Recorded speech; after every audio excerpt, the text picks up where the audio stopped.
so this makes day 9 of the bulk. I'm sure I'll lose track as time progresses. You know, it's not like it's whatever. Like as time passes, I'm just kind of in a constant state of gaining mass. I don't care if it's the beginning or the end or the middle. The number isn't important. What's really important is just the muscle of the day. Like I'm more likely to remember that it's Tuesday, or no. I'm more likely to remember that it's chest day than that it's like, you know, Tuesday or Wednesday or something stupid like that. The enlightened lifter kind of, that's how he perceives time, just by whether or not it's this lift or whatever. So for me, I've got fucking back, well, it's 4:37 now. The gym is gonna close at 6, so I might cut out rear delts. Not that that's a problem for me, they're kind of already advanced relative to everything else. So, I mean, in the last bulk, I was kind of skipping shoulders entirely. I just didn't really need to hit them. So, for me, since it's kind of a strong point, I'll chill out on them. But I'll see. So back, rear delts, a little bit of calves, and then, who's this guy? What is this guy about to hit? Yeah, chest, tries, calves. Goddamn right. So we're gonna go tear it up in the YMCA. Not necessarily a gym that's absolutely insanely hype, but what are you gonna do? You know, it doesn't matter. Even if it's totally dead, just play your music, it's fine. So I think we'll be able to get a pretty solid lift in within this constraint of time. We probably would have gone earlier, but I was sleeping. Right, when you're sleeping, you're growing, so I don't mind sleeping in a bit, or just kind of sleeping all fucking day in a bulking context. But if you sleep so much that you miss the training session, obviously you've gone too far. So you got to balance it out. But I can already feel the beta alanine tingle in my nose, my ears, kind of the back of my hands. So I'd say let's fast forward probably, I don't know, maybe 15 minutes, 10 minutes. And then we'll be ready for the first working set after a little bit of a fucking warm up, as well as just kind of parking and freaking walking in there. So let's just get started with those first working sets. You gonna turn this mofo off? With back specifically, I have been liking starting off with like relatively light-ish movements instead of just trying to go balls to the wall as heavy as possible. I feel like it gives me a better pump. You know, with chest, I still like starting off with super heavy bench, heavy incline, as heavy as I can go, and then I'll do a couple more heavy sets like that. But with back, you know, I don't mind starting off with a weight that I can handle for like, 20 reps, and instead of just, reaching failure because I physically can't do another one, kind of just having to stop the set just because it's starting to burn too much, you know what I'm saying? So I think maybe 2 or 3 sets of single arm sort of seated cable pull downs, really kind of hold it for a moment at the bottom, and then I don't know, probably move on to some kind of row. For the most part with my back days, it's like it's never lat biased and it's never really upper mid back biased. It just ends up being like a back and forth, like a couple sets of pull downs, then a couple sets of rows, then maybe a few sets of pullovers, and then maybe a few more sets of rows, just kind of pump up the whole back. I think you're still going to develop your back if you do like a lat focused day and then a trap focused day, like a mid back rowing, like row focused and pull down focused. But I think if you spend each back day just getting a full back pump, it's probably a similar level of effectiveness. Get comfortable. We're going to sit here for a minute and then decide what to do next.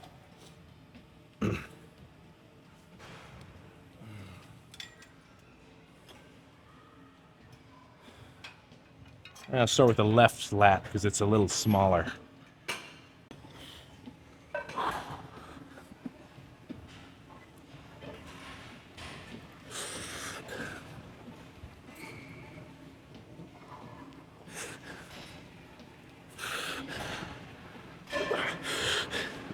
No.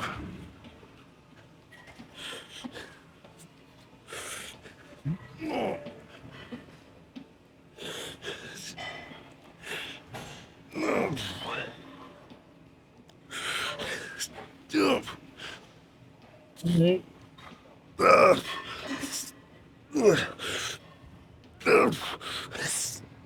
Okay.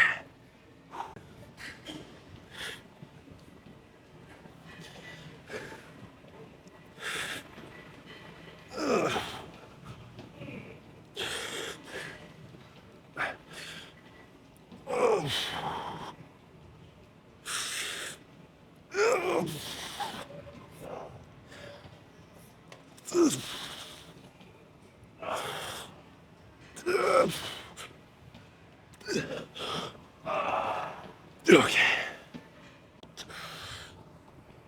Okay. Let's do one more like that.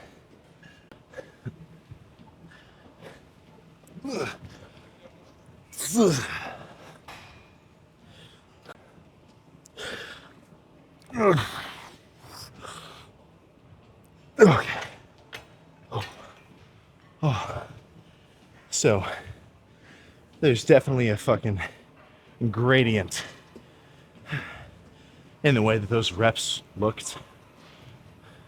Obviously, in the beginning, pretty much full extension, pretty much full contraction. But as I get weaker, I say this on all sorts of movements, pec flies, push downs, leg extensions, hamstring curls, whatever. Just because I can't do a full rep does not mean that I think I've got everything out of the set that I can. Even though those last couple reps, I almost didn't even bend my arm. It was just my fucking shoulder blade and my shoulder socket, like moving up and down. That's still effective motion for your lats, right? Because even though I'm just going from like here to like here, my lats are still fucking on fire. I think that 3 is a good number to call this on. Let's do something a little bit more upper back biased. Probably a machine row right over there. So I think I have a bad habit of misusing this machine, because I can throw it like a lot of the machines now at this point. Once you kind of reach a certain level of size, you can do the stack. The stack on this machine is fucking heavy. These rows are not nothing. And honestly, I think I just do the stack out of fucking egotistical habit, when I can probably get a better pump and better activation going a little bit lighter and really squeezing. I know this sounds like groundbreaking information for my style, but I've gone through doing a couple back days where I focus on more lighter sets and really squeeze, and I get a tangible result from it, a fucking badass pump. I didn't just listen to someone tell me like, oh, you should go a little bit lighter, do more controlled reps. I took that as information, and then now that I'm actually trying it out, I can tell that I like it, so I'm going to do it. That should be the process of learning when it comes to all this set execution and whatever. Like, sure, you can hear people say shit and they're probably right. Well, they might be right, whatever, but you have to actually try it yourself. If you try something and it just does not work for you, then who gives a fuck if Mr. Olympia says that's how it's done? If it doesn't apply to your own fucking situation, then it's just BS. So I think enough of this little ramble. Let's get a good set going. Really focus on squeeze. See what I'm saying? Damn right.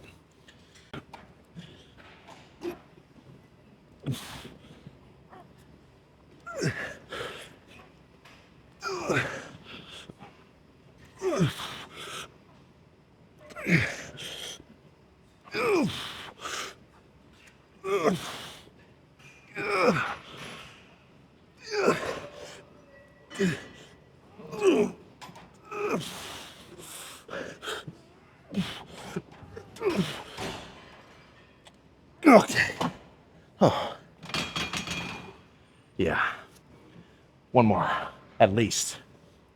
So now getting on to pec flies. I've already finished my compound, my heavy fucking lifts. So like I start on the incline bench, I get my 3, 4, those 4 sets of, just trying to fucking move as much weight as I possibly can. Just because, again, I've already got my heavy ass movement out of the way. Now I just want to kind of burn it out. But let's get after this one.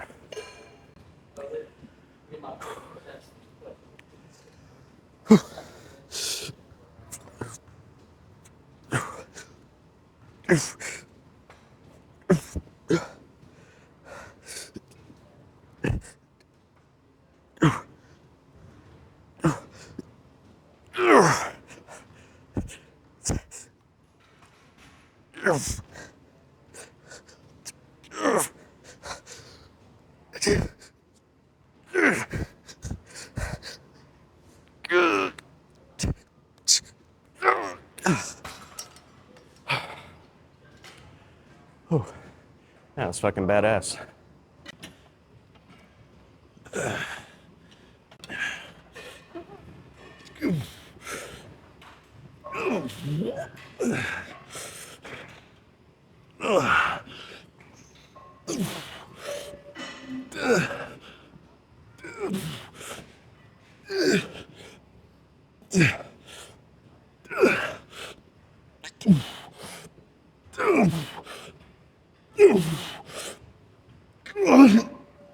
Okay. Oh, fuck. All right. So with those first couple, I mean, I'm almost trying to touch my elbows behind my back as if a fucking... I don't know what I was about to say, but whatever. So I'm trying to touch my elbows together, like really pull that hard. But once I get fatigued enough, I just want to get to a point where I can barely even fucking move. I think I want to do another row, but I don't want to do this machine again. Let's do some single arm cable rows. Yeah, that's standing, of course. So this is pretty much the same movement as like bent over dumbbell rows, but I just don't really love bent over dumbbell rows. For one thing, I kind of feel like it wrenches my midsection a little bit, like I'm like really flexing my abs, trying to stay balanced. And then just by throwing the weight up and down, because the weight is a 1-to-1, like every inch you move it, the weight moves up an inch too. You can build up a lot of momentum. I'd rather do the cable where if I pull it a foot, the weight stack itself only goes up 6 inches. Right? So with all these pulleys and everything else, you can't really build up momentum. Like if I grab the hundreds right now, I could really rip it at the bottom and the weight would just float up to the top and it would take the tension off my lats. You know, I could do a really slow set and the tension would be constant, but I want to do it a little quicker than that. So when I do it on the cable, I can go pretty quick, but the tension is always there. So that's kind of something, me explaining it might not do it justice. You're going to have to be in the gym to get this little observation. But, you know, at the end of the day, who gives a fuck about any of that? Let's just go hard, really squeeze, and then get ready for whatever the last 2 sets are going to be. Which it might be 2 more of these, I don't know.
Okay. I think just 1 set of pullovers will be a good ender. You think so? Goddamn right. Okay, so slight change of plans. I'm gonna do a little bit of a fucking superset / drop set to finish. You know, I'm not really, or at least I haven't been a huge fan of drop sets. I think for the most part, all your brick and mortar, like really laying down the framework of your build, it's probably just going to be from doing really hard straight sets like a hard set of 10 for curls, and then you have to fail and re-rack it. Like, I think for the most part, that's where your muscle stimulus is coming from. But at the end of a lift, I'm really just trying to focus on really finishing off the pump. I'll throw in a couple drop sets or supersets. But that's just how I do it now. I used to do a fucking drop set every set of every workout. So that just goes to show how different my training styles have, I don't want to say progressed, but let's just say evolved. But I'll do maybe 5 reps on the right arm, 5 on the left of pullovers, go back and forth a couple times until they're pretty fatigued, and then drop the handle and do some seated rows on this little apparatus. So just this whole stack for double arm rows won't really be heavy enough for a legit set, but after pre-exhausting with all the pullovers, then I'll be able to get a really good squeeze, and maybe we'll have to find a mirror that's extra wide so I can fit in it for the pump check. All right.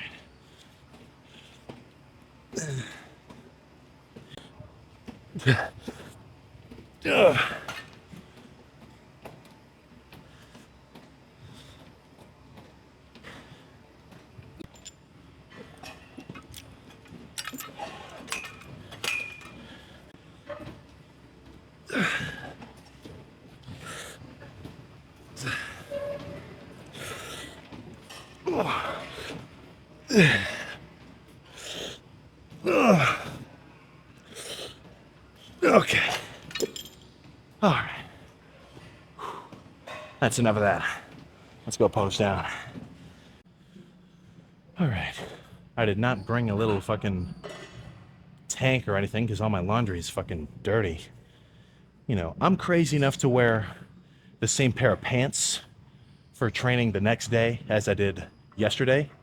Because, it's really not that bad. It's like whatever, but shirts get fucking drenched for me. So I'm not going to fucking recycle them without a proper washing first.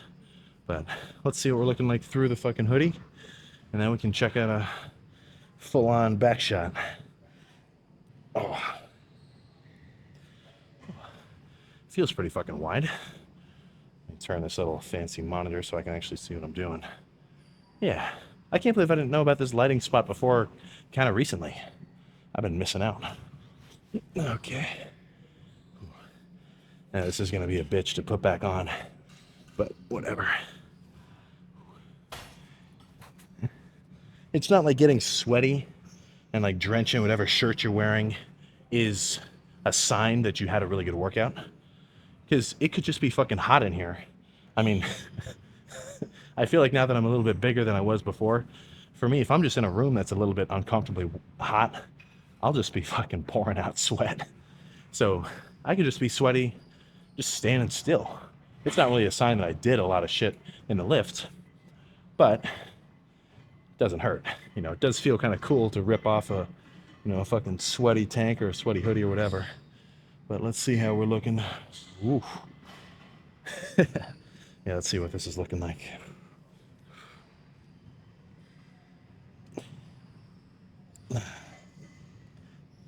Ugh.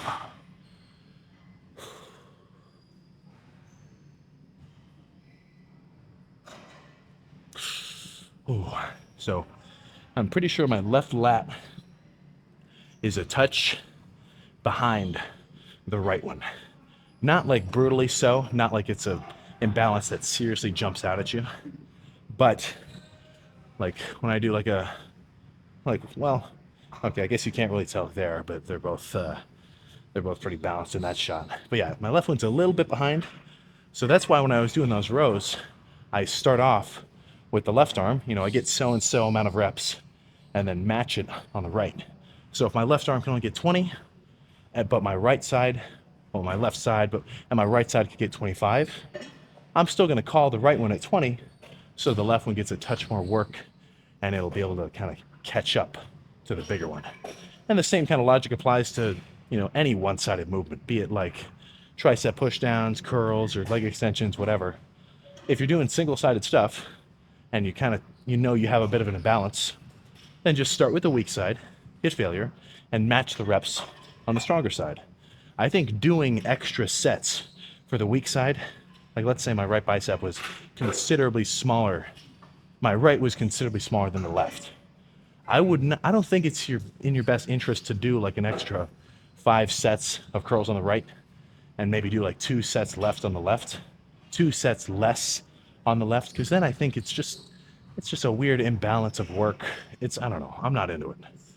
So that's kind of my stance on that matter. Let's get a front lat spread, and then we can go slam rear delts.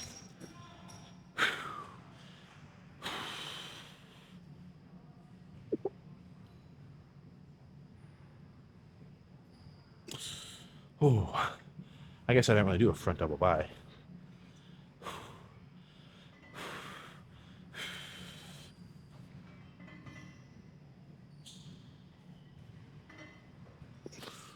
Oh, so that's it for back. Let's transition to part 2 of the lift. Rear freaking delts. All right, so I've been on a bit of a face pull kick. I think let's just spam reverse pec deck for all 8. You know, it's not a complicated muscle in my opinion. I feel like as long as you're doing a reverse or a rear delt movement where you feel a good squeeze and you get it fully pumped, I don't mind just doing one movement for the whole lift. Now I change it up every so often, but you get what I'm saying, you know. It's like how many different kinds of calf raises are there, right? It's like you just hit it or you don't hit it, whatever. 8 sets here.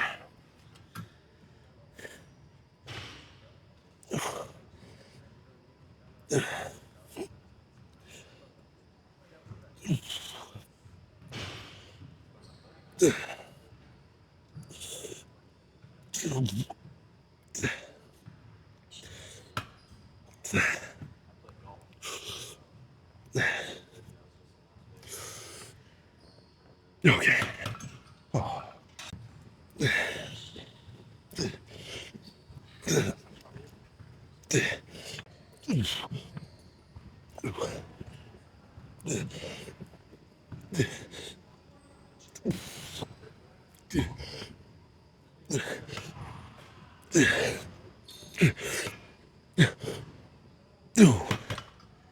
All right.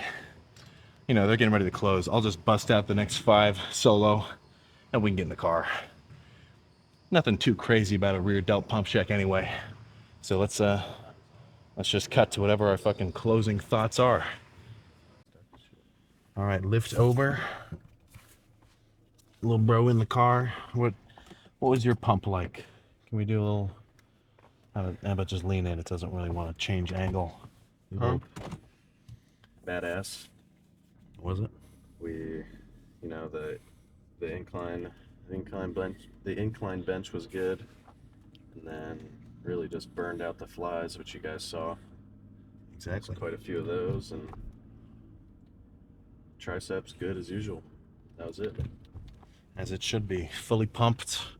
So with those rows I was doing, the cable ones, the single arm bent over cable, I like that a lot. I almost felt like I was trying to fucking like touch my hand to my, not my nipples, but almost like my armpit in a sense, like really just like suck them up deep. But at the end of the day, all I was really trying to do was really squeeze hard and then get a solid stretch. This back day was definitely a little bit different for me compared to like months prior. Because, a couple of months ago, I think I did that same workout, but my reps with the, especially with like the single arm pull downs and that seated row, my reps were a little bit more, let's just say jerky, kind of just quick. I think going slower, lighter, well, maybe not even lighter, but just going a little slower and really squeezing and getting that burning sensation in my lats and kind of upper traps too with the rows. I think that is giving me a fucking better pump than just trying to, throw a bunch of weight on my back and move it around really quick. So I'm not going to say that that's the best method overall. For you, maybe you get the best back pump by way of doing bent over rows as heavy as you can, seated cable rows as heavy as you can, really throwing the weight around, which I'll still do sets like that. Like I still like that style of stimulus, kind of a more, ballistic kind of set. Like the two craziest, what's the word I'm trying to think of? Like ends of the spectrum for, like, let's just say seated cable rows, I could throw the whole stack on, really kind of swing it around, probably get 20 reps plus a couple of partials. Well, 20 reps including the partials, whatever. And, you know, my lats would be burning, my mid traps would be fatigued. I'd have to take a couple of minutes to rest and kind of recover. Or I could do a set with half the weight or even lighter, go really slow, hold it at the top for like a second, maybe even like a second and a half, 2 seconds for the first couple of reps when I'm strong.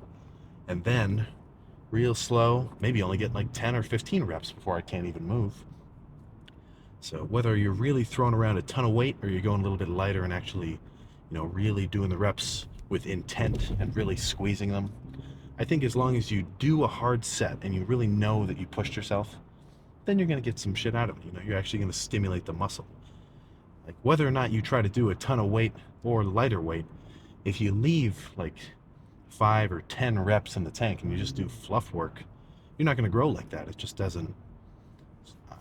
Well, I guess I can't say you're not going to grow like that. You got to try it out for yourself. And maybe there's somebody out there who can do a bunch of fluff weight, and that's just enough stimulus for them to fucking, grow like a weed. But I really don't think it's likely. There's definitely a correlation between intensity and your results, at least over time. If you take two lifters of the exact same, baseline build, and one of them trains with like, even let's just say, 25% extra intensity. So he pushes it 25% harder than the other guy. He's going to be noticeably bigger after a substantial period of time. So don't get too comfortable doing too many sets where you left a ton of reps in the tank. It's just not going to be conducive with getting legit results. So plan for the post-workout meal. I don't know. Breakfast was a whole 10-pack of like Halloween themed sugar cookies, like the really shitty ones, the dry ones with like the frosting on top. I haven't plugged in the macros into my phone, so I don't know what I'm at for the day, but I'm sure it was probably at least 120 grams of carbs. I had 2 little things of Gatorade. I had a ribeye, and I have not eaten a lot of food today. I got to catch up. This first week, or 2 weeks ish, I'm not really, it's not really difficult for me to get to like 5,000 calories, 4,500 calories ish. But I do not want to have a day where I only eat like 2,000, because that's just going to make me drop weight. I mean, if I have one day of eating even 3,000 calories, my weight is going to drop like 2 pounds, just because being in a surplus, it's kind of a constant battle of maintaining your weight in a fed state. Like if I'm fully carved up, I have a whole week of 5,000 calories. If I have one day where I only eat 2,500, I'm going to drop 3 pounds before the next morning, because my body is like, get this fucking food out of me. In the same sense that you're going to be hungry on a dieting phase because your body wants more food, right? You're literally not legitimately starving yourself, but you're eating less calories than your body wants per day, so it wants you to eat more. Following that same logic, your body doesn't really want to grow. Like growing, getting fucking huge, that is not your natural state of being. So if you're really pushing the food, it's going to kind of fight back against you. So as soon as you cut down on your calories for one day, essentially cheating on your diet, even though it's not really what you'd conventionally call cheating, because cheating on a bulk would be not eating enough. But, if you do that, your body's like, all right, let's fucking clear out some of these excess carbs that we have floating around that we do not want. So basic premise that I'm trying to get at is if you're bulking, do not take your foot off the gas. Make sure you keep hitting your 4,000, 4,500, 5,000 calories, whatever you need to be in a surplus to actually gain weight over time. And then, if you can't change the scale, if you take a whole month, you try to bulk up, you're eating as much food as you can, and you just can't seem to gain any weight, then I think you might have to dip into some sweets. Maybe get some fucking carton of vanilla ice cream, scratch at it at night. Make some PB&Js with a fucking ton of peanut butter. Have a bagel with half a brick cream cheese smushed in the middle. That right there is 700 calories. Not, a rare breakfast for me, right? Anything you can get that's calorie dense, as long as you also hit your gram per pound of body weight of protein. So if you're a 180-pound dog, you're gonna need 180 grams of protein, and then increase that or decrease that depending on what your actual lean body weight is now, right? Like for me, I mean, I'm still only like 244, but I'm gonna eat 250 grams of protein. Got a little bro over here. He's weighing 180. he's weighing 180. I know his ass is gonna hit his 200 grams of protein, right? Yeah. All right, yeah. God Every damn it, time. every freaking time. So if you're, you don't have to become an absolute nut with tracking your calories. You don't have to become 100% OCD with it. Like, I mean, right now I kind of feel like I'm at that level. Every time I eat something, even if it doesn't have a nutritional label on it, I can kind of estimate or guess how many grams of, carbs or fats or whatever are in it. But, you know, if you haven't tracked anything before, and you know that you're going to get pretty serious about all this lifting stuff in the gym and whatever, right? At least just start trying to hit your protein goal per day. So if you're 175 pounds, get your 175 grams of protein in. And if you've just been eating like a normal dude, that might actually seem like a lot. Like, what's a typical breakfast that your mom would make you? Maybe like 3 eggs and fucking some toast or something? That's only 20 grams of protein. Let's say you get a school lunch. Now, I'm kind of preaching to the high schooler right now, but just anybody. If you get a chicken sandwich, that's 25 grams of protein. Maybe. School lunch chicken sandwich, I don't know if that's the best source, but that amount of chicken, that's only 25 grams of protein. So if you've got a problem taking down a lot of meats, be it turkey or ground beef or eggs, getting a ton of milk or dairy, then you're going to probably want to make use of some protein powder, right? Just pack a shake. That's 50 grams of protein down in one sitting, as long as you can actually make sure to bring your shaker with you. Get some hostile ISO. What flavors do they have now? I know they've got dark chocolate. I think they've got cookies and cream right now too. I like that one a lot. 2 scoops, that's 50 grams. That's almost a third of the amount of protein that you need per day. So I don't know if you're not going to want all your protein from protein powder, but it's definitely up there. I mean, if you look at the protein grading scale, basically 0 to 100, up here in this 90, 95 range, that's where you're going to see beef, eggs, milk, fish, stuff like that, actual animal products. So if you're, geez, I know our fucking mom, back when we wouldn't actually buy our own shit, and we just tell her, like, can you get some protein powder from Costco? She'd love getting the soy-based, like, vegetable protein powder. For one thing, I think she was limiting her gains, but also it tasted like shit. Like, I've actually drank a couple of like the green protein powders where I kind of like, I don't want to say it made me throw up, but it was very unsettling. Super grainy. Yeah, like sandy. Yeah, it's like, it tasted like you were drinking sand. It was so, I don't know how that passed, whatever, what's it called when you have like a testing subject, like a class, and they're giving you, I don't know how that made it past product testing into, the fucking GNC wall or wherever the hell we got it from. But whatever. Protein powders, steaks, eggs, milk. Typical foods that you'd want to eat as a fucking bodybuilder. At least in terms of protein, that's where it's at. So, cardio in the morning. Man. I'm going to have to go to the Planet Fitness. So tomorrow's Sunday. The gym that we just went to, they have a sauna, but they open at noon on the weekend, which I don't mind doing my cardio kind of later in the morning before the lift, but noon is kind of pushing it. I want to have it done at least by like 10. So no sauna for me. I'll just go to the Planet Fitness because they open at 6. And then arms, calves, and probably forearms. So I think that pretty much just that's pretty much all we gotta say. So we'll freaking see you next time, God damn it.